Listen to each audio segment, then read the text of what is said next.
For many years, some of the world's most famous musicians have met tragic ends. The 27 Club, Elvis. Official accounts always provide an explanation, but there are, generally speaking, alternative theories that suggest these deaths stem from hidden agendas, potentially hidden agendas with sinister intentions. Release the list. From theories of financially motivated killings to claims of government assassinations and clandestine occult ceremonies. In today's video, we're going to be exploring the most disturbing theories about what may or may have not occurred to musicians who became too influential or came too close to the truth. It reminds me of the Brazilian Michael Jackson video. You know why it reminds me of that? Because our first subject is Michael Jackson, aka the King of Pop. On June 25th, 2009, the music industry came to a shuddering halt when Michael Jackson, the King of Pop, was discovered unresponsive in his rented Holmby Hills mansion by his personal physician, Dr. Conrad Murray. Dr. Murray tried to resuscitate the world-renowned singer, but Jackson was pronounced dead at the UCLA Medical Center later that day. I need an ambulance as soon as possible, sir. We have a gentleman here that needs help and he's not breathing. But did anybody witness what happened? No, just the doctor, sir. The doctor's been the only one here. Doctor, did you see what happened, sir? The doctor is cardiologist Conrad Murray, a physician who was living with Jackson and who performed CPR on the pop star but could not revive him. And an hour before Jackson's death, he was injected with a painkiller and was a known OxyContin addict. ABC News has learned that Los Angeles police were told Jackson received an injection of the painkiller Demerol an hour before the 911 call was placed. They were also told Jackson was heavily addicted to another powerful painkiller, OxyContin. The official cause of death was acute propofol intoxication with contributory benzodiazepine effect. That means he really liked to party. Sorry, that was insensitive. I'm sorry, I can't say that. I can't immediately start people off. What do you think, can I? Can I start it off bad like that? Can I start off making a joke like that? Is it too soon? See this? I've been puffing and sucking on this thing for quite a while now. It's one of my favorite little fidget gadgets and it satisfies the hand-to-mouth cravings that I constantly have. You see, fume isn't a vape. It is vastly superior in every single way. Mainly because it doesn't cloud your lungs with vapor. It's better than cigarettes. It's better than sliced bread. I don't know. There's no vapor, there's no nicotine, there's no batteries. It's just a very well-made device. Lately, I've been sucking on some crisp mint because I love it and it makes my breath feel fresh, and I've been chewing on my topper as well. Go to tryfume.com/Oompaville or click the link in the description to get your free fume topper with any purchase of a journey pack. Over 500,000 people are already trying fume. I really like them a lot. I like it a lot, genuinely. Like, I'm not sure what you want me to say. This is a cool product. It's way better than vaping on a Game Boy or whatever the you people do. Jokes aside, I appreciate them for sponsoring the channel, and I appreciate you guys for supporting the channel and watching these videos. Thank you to Fume for sponsoring this video. The coroner ruled it a homicide, and Dr. Conrad Murray would be the one facing charges of involuntary manslaughter for the death of Michael Jackson. And this charge carries a maximum sentence of 4 years imprisonment in California. You'd think it'd be more because he killed the King of Pop. People used to get their hands chopped off for stealing carrots when they would the kings in the medieval times. Michael Jackson's sister, LaToya Jackson, argued that Dr. Conrad Murray should be facing premeditated murder charges, not just involuntary manslaughter. How do you feel about Dr. Conrad Murray being charged with manslaughter? He should have been charged with premeditated, but this was terribly wrong what happened to my brother. So she believed that he was far more responsible than what he was charged and found guilty for, which is involuntary manslaughter, and this is in spite of Dr. Conrad Murphy pleading innocence and maintaining that innocence consistently. In regard to the 4-year maximum sentence, Murray only served 2 of his 4-year sentence following changes in California law and his good boy behavior. The judge said that he was a good boy, just like you, Frankie. Now here's where the theories come in. Could Dr. Murray have been after Jackson's immense wealth? Even if he'd only served the full 4 years, some might see that as a worthy trade for a fortune, potentially. In a 2014 interview with CNN, Murray shared that Jackson's greatest hidden treasures were with him. The most hidden treasure trove of his life is with me. Which is a bit odd, considering that he followed that by saying Jackson couldn't pay him for months and couldn't even afford toilet paper because He was penniless. And they pointed to Michael, the guy who could not pay me for months after taking care of him. And they said that he could not pay for the popsicle his daughters were using, the toilet paper that they were using to wipe their private areas, that he was penniless. I was shocked. But he was indeed in quite a financial bind. He'd reportedly spent unfathomable amounts of money on luxury items such as jewelry, art, furniture, gifts, travel, charitable donations. His Neverland Ranch out there was essentially a theme park with its own zoo, train, and staff, which sounds unbelievably epic. If you combine all of these financial obligations and different drains and liabilities and spending, he was reportedly $500 million in debt at the time of his death, with $100,000 being just debt owed to a pharmacy. How do you owe $100,000 of debt to a pharmacy? Unless you like to party. I'm sorry. Some conspiracy theories suggest that Michael Jackson was worth more dead than he was alive, and that is why he was killed. And I've got to say, there is surprisingly convincing evidence of this claim. The people who handled Michael Jackson's business after his death were way better than whoever was handling it while he was alive. If you look at the net worth of Michael Jackson's estate today, it's estimated to be worth $2 billion in 2025. The owners of the Michael Jackson estate have massively leveraged his pre-mortem influence for big-time post-mortem gains.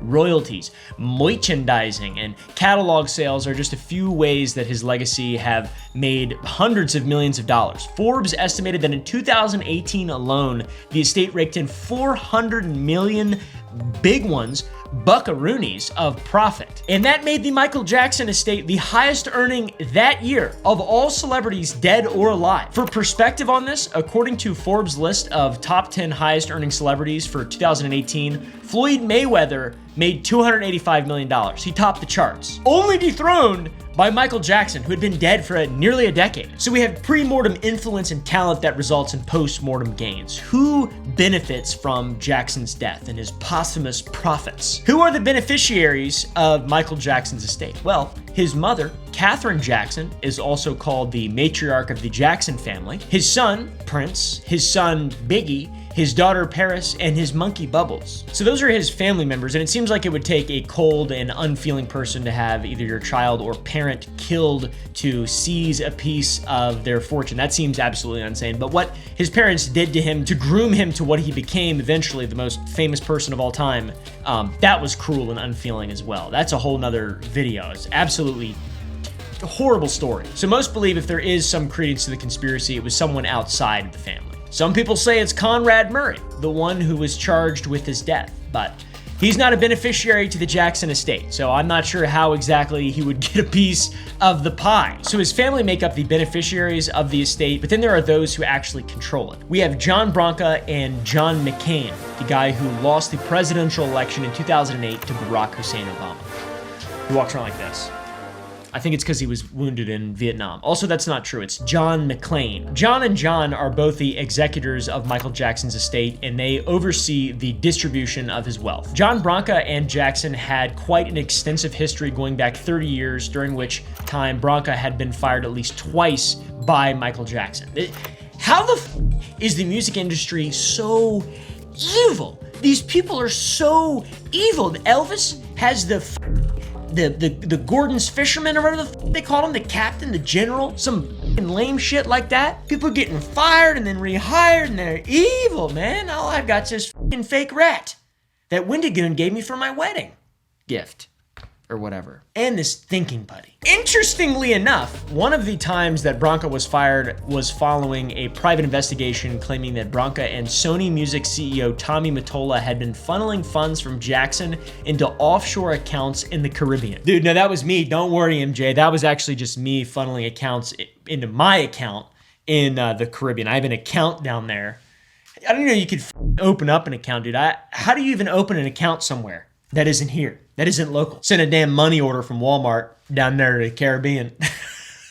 To be clear, I wouldn't consider there to be concrete evidence of these claims. Nothing can really be provided, so it's purely speculative allegations, whatever, conspiracy theories. But Michael Jackson was becoming increasingly paranoid as the years passed, and he believed the report enough to fire Branca over the allegations at least one time. And in the years leading up to Jackson's death, his paranoia had deepened greatly, according to German businessman Michael Jakobshagen. Jakobshagen, who knew Jackson for decades and claimed to be one of Jackson's victims of child molestation, alleged that Jackson had sent him notes foreseeing his own murder. Now, also very important to note, there is considerable doubt of Jakobshagen's credibility. Jakobshagen, I don't know how to say his name. Also, there's doubt of his intentions and his statements. And what would happen in the bed? I mean, watching all this Peter Pan, I don't know how many times I watched Peter Pan. I can't watch anymore. He's also been accused of selling counterfeit merchandise with Michael Jackson's signature for hefty sums and grossly exaggerating a brief encounter with Michael Jackson into a lifetime of friendship for a book that was titled, Will You Be My Friend? And going as far to take reporters on a tour of Michael Jackson's tomb for a photo opportunity. I didn't realize he had a tomb until the research for this video was done. Michael Jackson is in a tomb. Like a Egyptian pharaoh. He's in a tomb, dude. That is crazy. A sepulcher. Michael Jackson's holy sepulcher. If you look up Michael Jackson tomb, it says Michael Jackson tomb open. On the third day, we're gonna have to have another holiday. That's blasphemous and disrespectful to Michael Jackson. I'm up in this video. Jakobshagen's assertions, however, appear to strengthen the convictions held by Michael Jackson's sister LaToya and his daughter Paris. Both of them are steadfast in their belief that he was murdered, stating that Jackson himself had ominously predicted his own demise, claiming that he would be killed one day. Michael constantly told me, LaToya, if I die, they're going to murder me, they're going to kill me. He would tell me that, Barbara, and that's when Michael passed. Which, to be fair, is not that out of the realm of possibility if you were jacking it. I mean, that's so weird to say. If you were Michael Jacksoning it with so many drugs and you're just living so, I mean, I really, it's a tragedy. I do feel quite bad for the guy. I don't know the full story. Nobody does. If you think you do, you're just pretending. It just seems like that guy didn't live that good of a life. In spite of being one of the most talented, incredibly gifted people of all time, it's a true travesty. And he's buried in a tomb. I mean, that's just like, he's a person. With that restraint being said, Michael Jackson's death was still found to be a homicide, and a man was charged with something in regard to it. The doctor, Propofol Man. And John Branca was rehired by Michael Jackson just days before his death, becoming one of two executors of the Michael Jackson estate. So the executors, Branca and McLean, against the wishes of the Jackson's family, would sell the singer's catalog to Sony Music for $600 million. And Catherine had tried to fight it in court. Can you imagine that? Just being like, don't sell my son's music to Sony. And they're just like, we're evil and shit. And also, we're evil. Now, an appeals court did decide that Michael Jackson's will granted the executor sufficient authority to finalize the deal regardless of the family's approval, the benefactors or beneficiaries, whatever the you want to call them. Michael Jackson's family, not important. It's the executors. It's really who has equity in the estate. So this is selling the catalog to Sony Music, the same company whose CEO was reportedly involved in channeling Michael Jackson's funds to the Caribbean, along with Branca, the recent executor of Michael Jackson's estate. By the way, not claiming the conspiracy is true. This also came months after it was claimed that the trusts for Michael Jackson's family weren't being funded due to the estate being embroiled in a dispute with the IRS, and the executors had claimed that the family were still being provided for through, which is the family allowance. Well, at least Michael Jackson's family got some of the money that Michael Jackson earned, right guys? How nice of them. I love lawyers and people who like money a lot and care more about money than anything else in the entire world. So we have to ask, what are we left with? We're left with a man $500 million in debt who then becomes years later worth $2 billion after his death, an estate executor with a checkered history, fired twice amid allegations of financial impropriety, only to be rehired days before Michael Jackson's demise. Also, a family fighting for control over their loved one's legacy while being given an allowance from his fortune. Shady, to be honest. The official story is very clear. Dr. Conrad Murray administered a lethal dose of propofol and was convicted of involuntary manslaughter, homicide. And after this, the financial beneficiaries weren't the grieving family members, they were the industry execs who now controlled one of music's most valuable catalogs in the history of entertainment. And Mr. Jackson predicted his own murder, according to his sister, his daughter, and dubious German businessman Michael Jacobshagen. So whether you believe those claims or not, one thing is absolutely undeniable. Michael Jackson has been far more profitable in death than he ever was in life. And once again, to be clear, I'm not saying that this was a coordinated effort to bring about the death of Michael Jackson, someone who was in a precarious place mentally, physically, who could be killed so easily with propofol, to then capitalize on the pop culture power vacuum that this would create and therefore facilitate some level of financial opportunity. I'm not saying that even slightly, not even 1%, but I am implying the timing of it is very convenient. Delicious film. Oh, shit. How come these kings die under such mysterious circumstances? On August 16th, 1977, just 20 years before I was born, the world was shaken by the discovery of Elvis Presley, age 42 years old, lying unresponsive on the cool tiled floor of his bathroom. Elvis Presley died today. He was 42.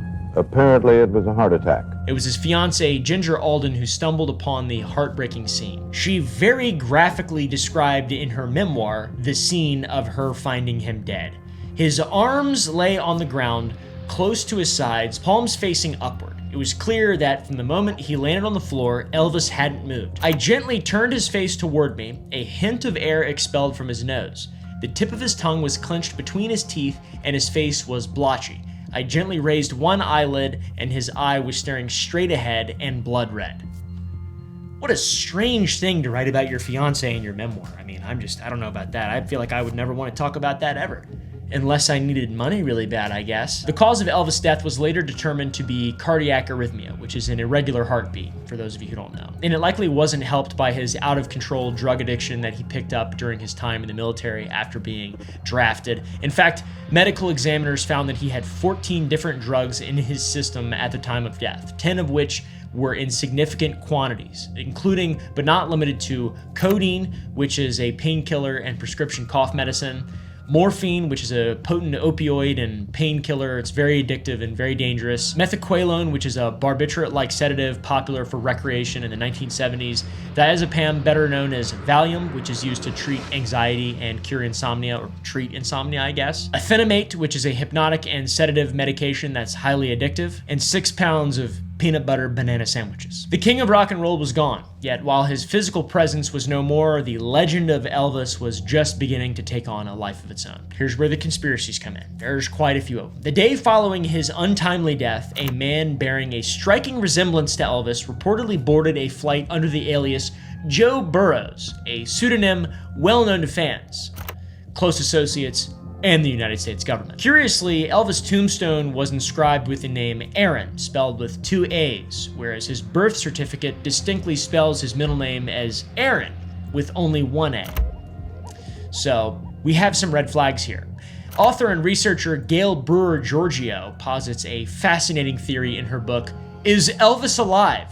And that is the theory that Elvis might still be alive. This book from 1988 became a bestseller, and after reviewing FBI documents about Elvis, she came to the conclusion that Elvis might not be alive today, but he definitely didn't die on August 16th, 1977. According to her findings, this is very interesting, by the way. According to her findings, Elvis became an informant for the FBI in 1976, tasked with infiltrating a notorious criminal syndicate known as the Fraternity. And this syndicate supposedly contained a network of racketeers, and Elvis, who was eager to help, volunteered his services.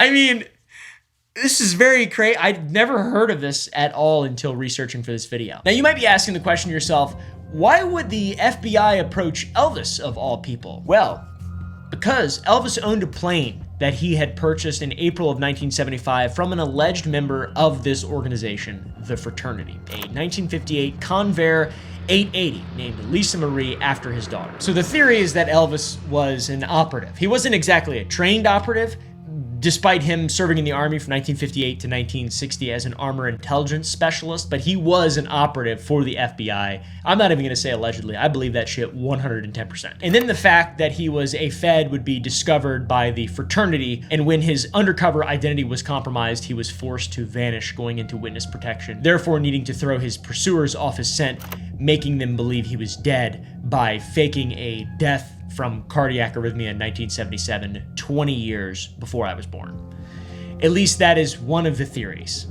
And it's a really awesome theory. Very epic theory. Now, poring over the FBI files myself, it is abundantly clear that Elvis was perhaps the biggest fan of the FBI of all time and the US intelligence apparatus, dude, ever. He loved these guys. He did want to be involved, for sure, and he wanted to offer any help that he possibly could, which is really interesting. This is documented in real. Elvis was he was a Fed? Are you shitting my dick right now? Oh man, that deserves 3 in the ceiling. Goose, goose, goose! Ew. You started barking at me and I smelled crab.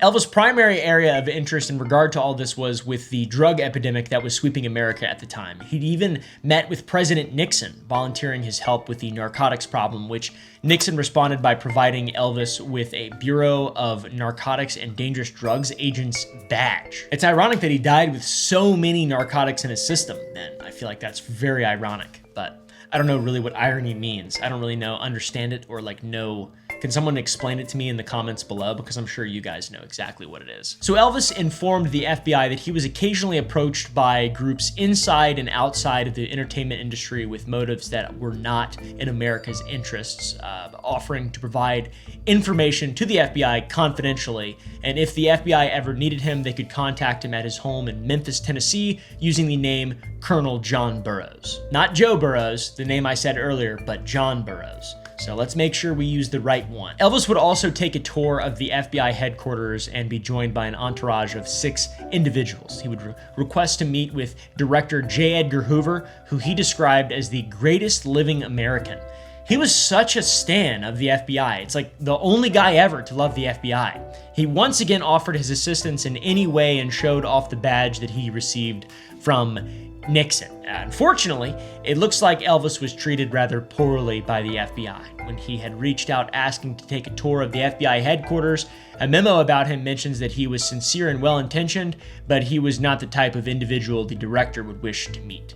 They suggested that they would allow him on the tour, that the director not meet him. What a douche, dude. F you, J. Edgar Hoover. It's Elvis.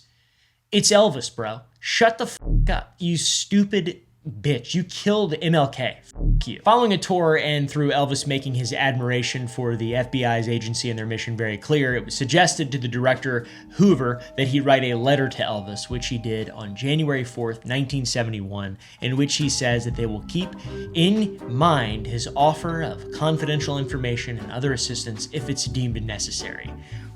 How bizarre is this dude?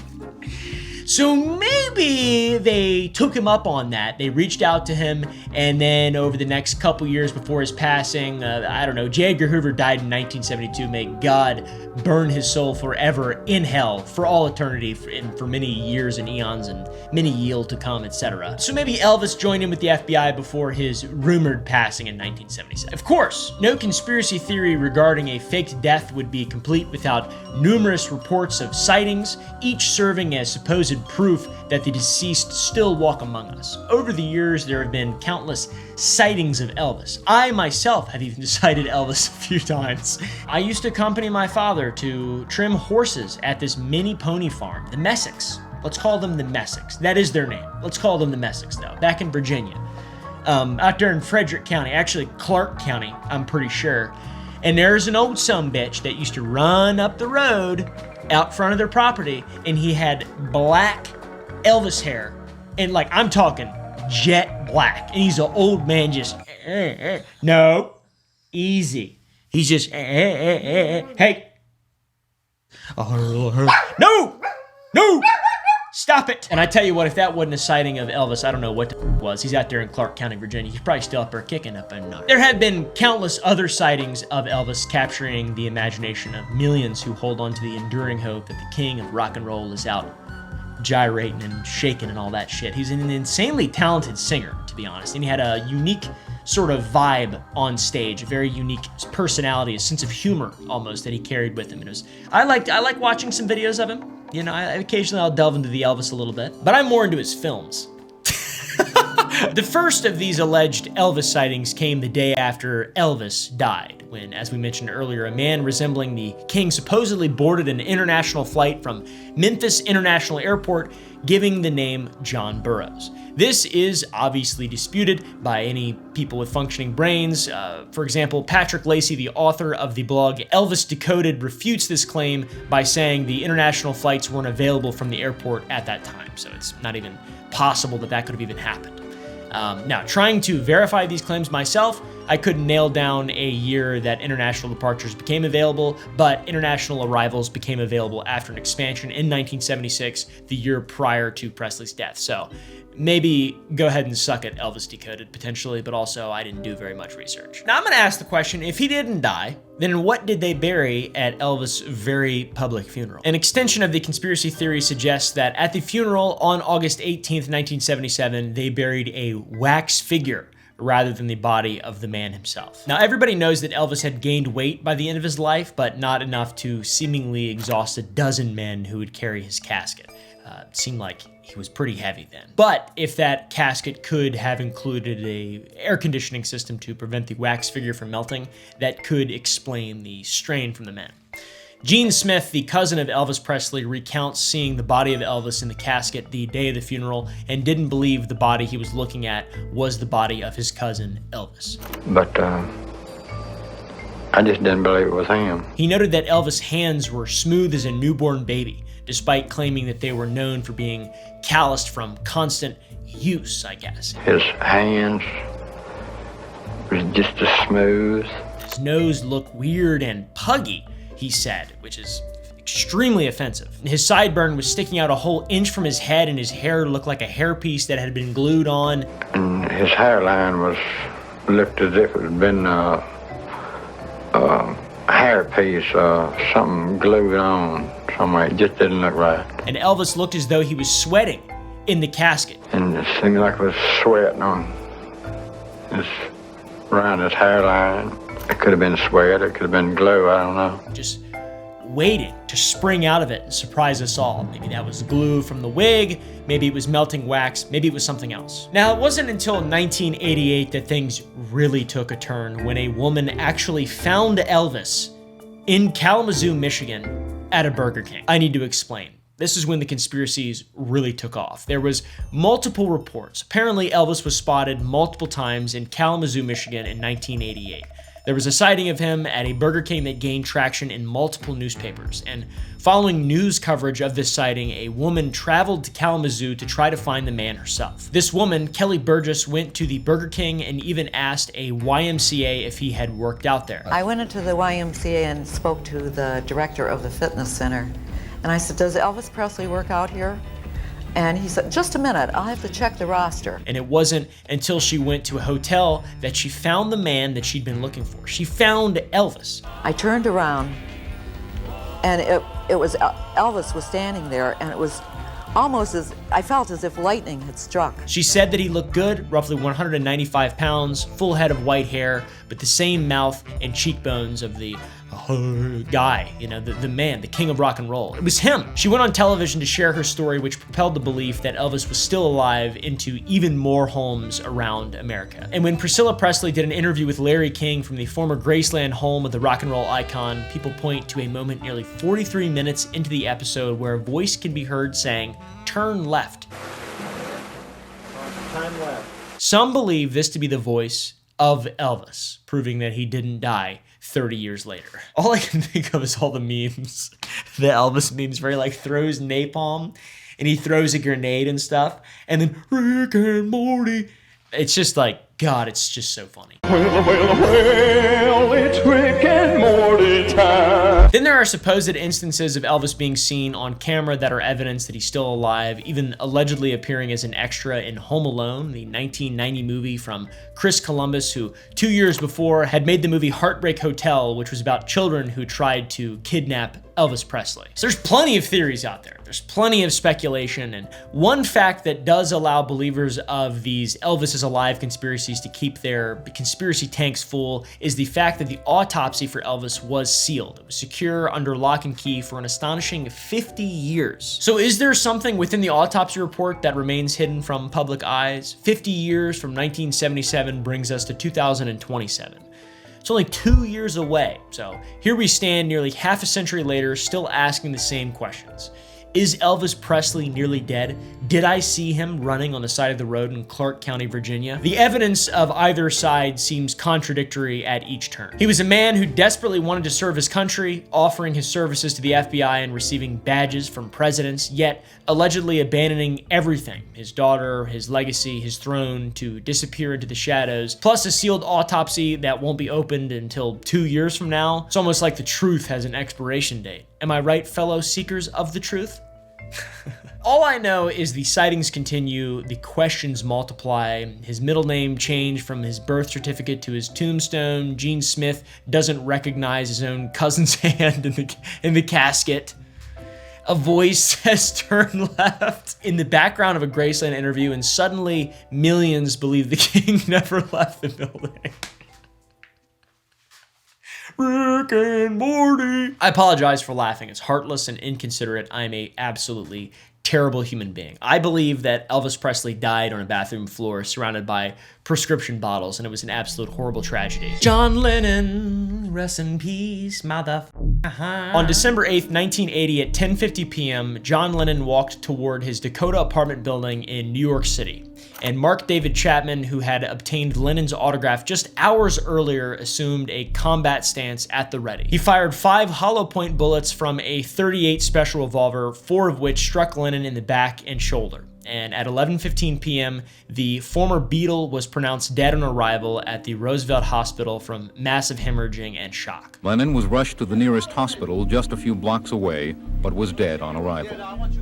His body was taken to the morgue. Chapman remained at the scene of the murder until NYPD arrived to arrest him, and while in custody, Chapman, who had been obsessed with the character Holden Caulfield from the J.D. Salinger novel The Catcher in the Rye, I'm sure you guys have heard of it, in his statement to police said, "A big part of me is Holden Caulfield, who is the main person in the book. The small part of me must be the devil." Pretty unclear as to exactly what that means. What a freak. So we have the official story of what happened to John Lennon. It seems fairly straightforward. It's a deranged fan seeking fame who murdered his idol. It's happened times before. Chapman himself stated in his 2020 parole hearing that I assassinated him, to use your word earlier, because he was very, very, very famous, and that's the only reason, and I was very, very, very much seeking self-glory. Yet for over 4 decades, conspiracy theorists have rejected this narrative that Chapman was a crazed fan, and they have pointed to a web of government surveillance,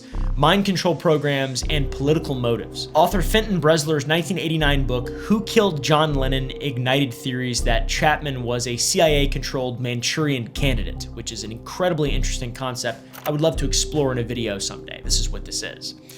Theorists point to Chapman's employment with World Vision, which is an organization they claim had CIA connections, and Chapman's time in Beirut, where Bresler alleged he underwent brainwashing, potentially as a subject of MK-Ultra during a time in which the Lebanese capital was a hotbed of CIA activity. Phil Strongman, another conspiracy author, questioned, if he was an attention seeker, then why did he turn down the chance of what would have been the trial of the century by pleading guilty?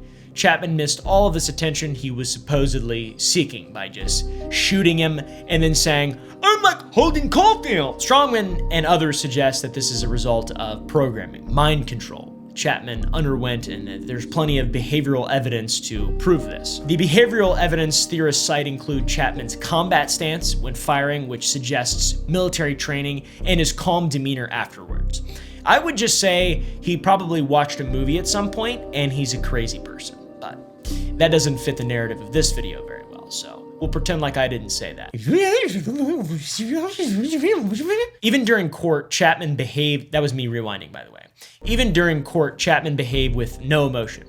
Chapman's legal team wanted to prepare an insanity plea, but he pled guilty instead. And the entire time, he still carried the Catcher in the Rye. Strongman claims that the book tied to it all, the Catcher in the Rye, was part of the programming and could have acted as a trigger that could have activated Chapman Winter Soldier style, or maybe one of Yoko Ono's screeches could have done the same thing. What gives these theories particular weight is the documented FBI surveillance of John Lennon. In 1997, after a 14-year legal battle, historian John Wiener obtained 300 pages of FBI files which revealed extensive government surveillance of John Lennon. Almost all of the monitoring was from late 1971 through 1972, and the files showed phone tapping, apartment watching, detailed surveillance reports, calling him a security matter due to his revolutionary activity, you know, him and the fucking Beatles being big-time hippie guys or whatever. And the files from the FBI reveal many plots behind the scenes to facilitate Lennon's deportation from the United States. He helped form and fund the Alamuchi tribe, later called the Election Year Strategy Information Committee, or the EYSIC, which protested the RNC during the time. They also cite his 1968 conviction for possession of dangerous drugs, aka weed, to claim that he's ineligible for a visa and can't be in the United States of America. The concerns from the Nixon administration were fairly obvious. Lennon could mobilize young voters in the 1972 election, which was the first election with 18-year-old voting rights. John Lennon's December 1971 performance at the John Sinclair rally drew 15,000 people, and his associations with radicals like Jerry Rubin, Rennie Davis, all that combined with his anti-war activism and his loud, shrieking wife made him what theorists call a threat to the establishment. And in more than 300 pages of FBI files, they were clearly trying to do anything and everything to remove John Lennon from the United States and silence his voice that was inspiring the youth. And that ass song, Imagine. I hate that song, dude. That song sucks. Imagine all the people. I think the Beatles are so unbelievably overrated and always have.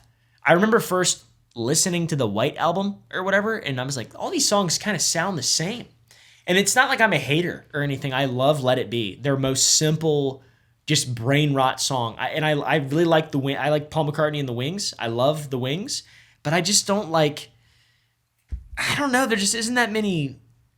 We'll take full Happy Meals, please. That's how I feel about all of the Beatles anyways. Of course, law enforcement officials who investigated the murder found no evidence of conspiracy, and Detective Arthur O'Connor, who spent the most time with Chapman after his arrest, concluded that he was delusional, but entirely acting alone. The MK program had largely ended by 1973, 7 years before the murder, and Chapman's mental health issues predated any alleged programming. He had attempted to take his own life twice over the years and exhibited increasing instability. He was placed on watch following his arrest, and over the years, he'd been denied bail 13 times. So he was very much a loose cannon type guy. That one doesn't really hold much water to me, in all honesty. I feel like he probably was just murdered by a really crazy guy. There's a lot of really crazy guys out there, and the MK thing is convenient, but there's not a lot of evidence. Take, for example, the amount of evidence that we have for JFK. I feel like JFK was definitely murdered by the government, or at least they allowed him to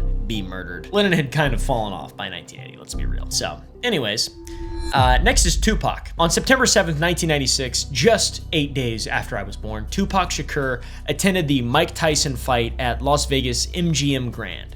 After an altercation with Crip member Orlando Anderson in the casino lobby, Shakur left with Death Row Records CEO Suge Knight.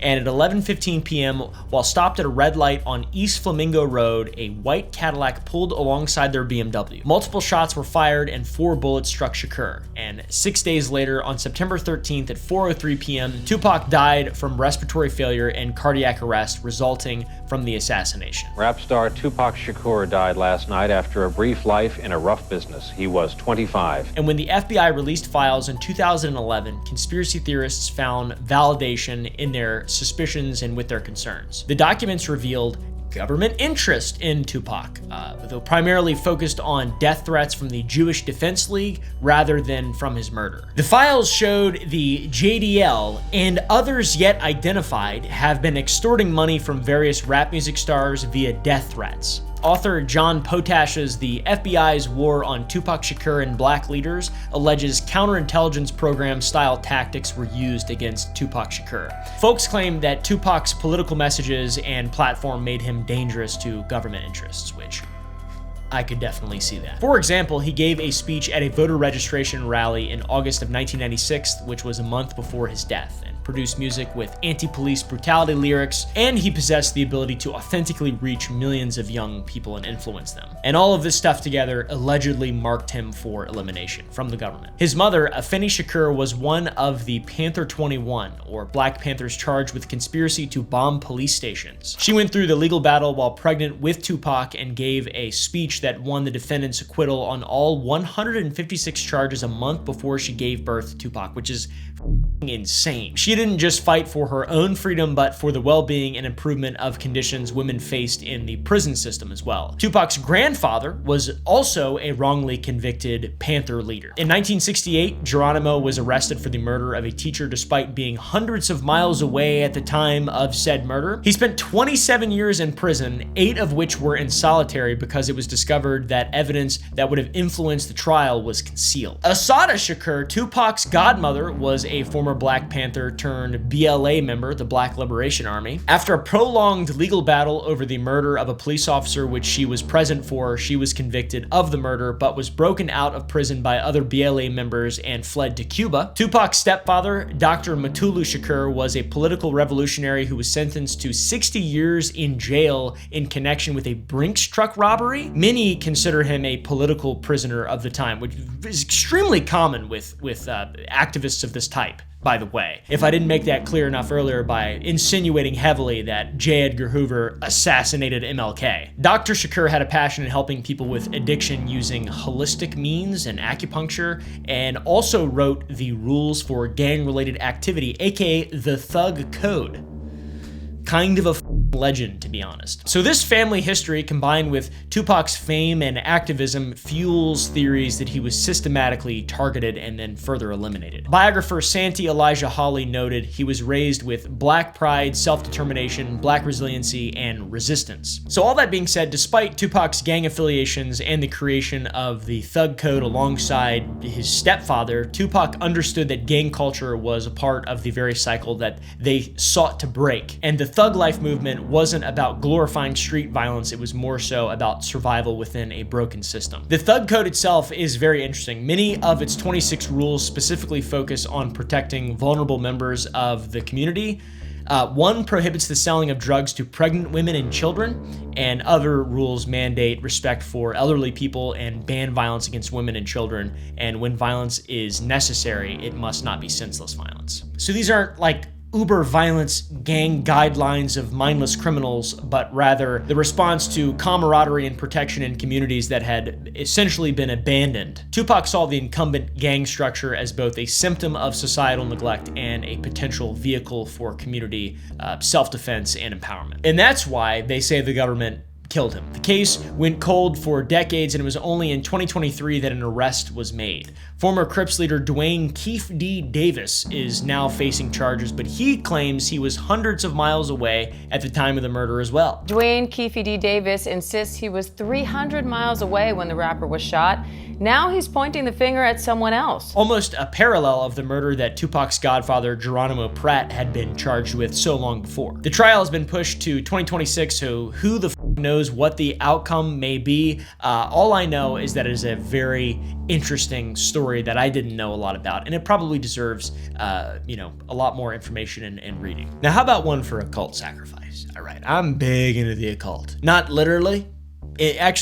I'm not big into the occult in any way. I do think it's interesting though. Now, the deaths of multiple iconic musicians at age 27 over the past 50 or so years have spawned one of the most enduring conspiracy theories in music. Have you ever heard of the 27 Club? And if so, do you know the occult significance behind it? It's a bit of a cultural myth at this point. Researchers call this myth mimetic reification, or the phenomenon in which something becomes real through collective belief. Between 1969 and 1971, 4 counterculture icons died in what felt like rapid succession. But what the f would I know? I wasn't born yet.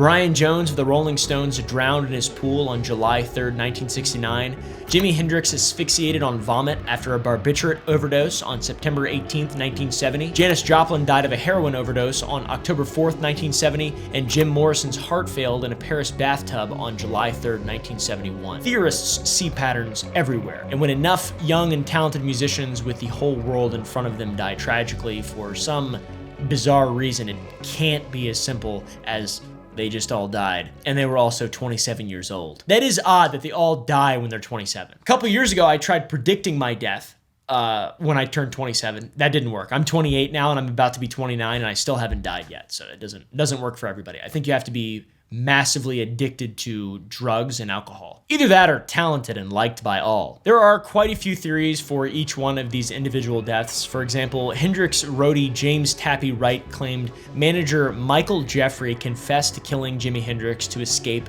mounting death. And ever since the death of Otis Redding in 1967, it had become standard practice in the industry to take out life insurance policies on talent, which Michael Jeffrey had reportedly done on Jimi Hendrix. This is so long ago that there's like no proof of that at all, by the way. But that is the thing that people believe actually happened. Other theories have circulated, with one echoing back to the theory surrounding Tupac. Some believe the FBI was responsible due to Jimi Hendrix's support of the Black Panther movement. And aside from Hendrix, both Joplin and Morrison were allegedly connected to the same French dealer, a guy by the name of Jean de Bruteur, who theorists claim sold the same lethal heroin batch to both of them. Jim Morrison's death was particularly suspicious. No autopsy was performed before he was buried, and club manager Sam Burnett claimed Morrison died in the Rock and Roll Circus nightclub bathroom and was moved to his apartment by two dealers who worked for Jean, our French guy here, to protect their boss. Now, there are some theories that involve astrology. Not sure how into astrology you guys are. I think it's f***ing stupid as shit. There are those who believe in the Saturn return, and that is when Saturn returns to the same place in the sky it occupied at the moment of a person's birth. Something bad can happen, and this can happen beginning in your late 20s, such as 27. It's supposedly a transitory marker, and with it can come crushing feelings and immense pressure, a life crisis, if you will. Maybe that's what's happening to me right now. Don't look into it, all right? Then, for those schizophrenics who practice numerology, the number 27 reduces to 9, which is 2 plus 7. That equals 9, and that is considered the number of completion in numerology, which, once again, I don't know shit about numerology. It sounds like bullshit. If you ask me, I'd say it's a bizarre way to give reason to a death of a young, extremely talented person, to say that Saturn, a planet over 850 miles from Earth, made you feel stressed to the point of taking too many, dude.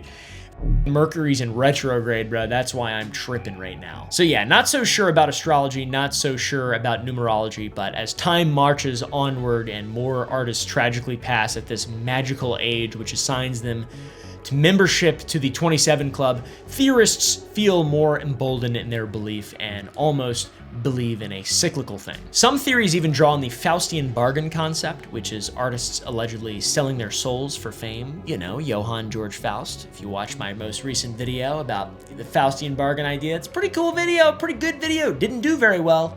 Did really badly, but I enjoyed making it. It was fun. Ironically enough, this goes back to the death of Robert Johnson, the blues guitarist who, according to rumors, sold his soul to the devil in exchange for unrivaled guitar playing ability, and he is considered perhaps the first in the 27 Club. He died at age 27 in 1938. Now, more modern smart people claim the Illuminati requires periodic sacrifices to maintain power, with young artists paying the ultimate price for success. Most notably, those we mentioned earlier, as well as others, such as Kurt Cobain, who died at age 27 in 1994, and Amy Winehouse, who died at age 27 in 2011. Amy's death in particular has a insane level of delusion surrounding it, with all kinds of numbers and I don't know, dude. It's really wild. This is not nearly as fun of a theory. The reason could potentially be much simpler. These are young artists who are thrust into the limelight with millions of eyes and ears on them, pressure to perform,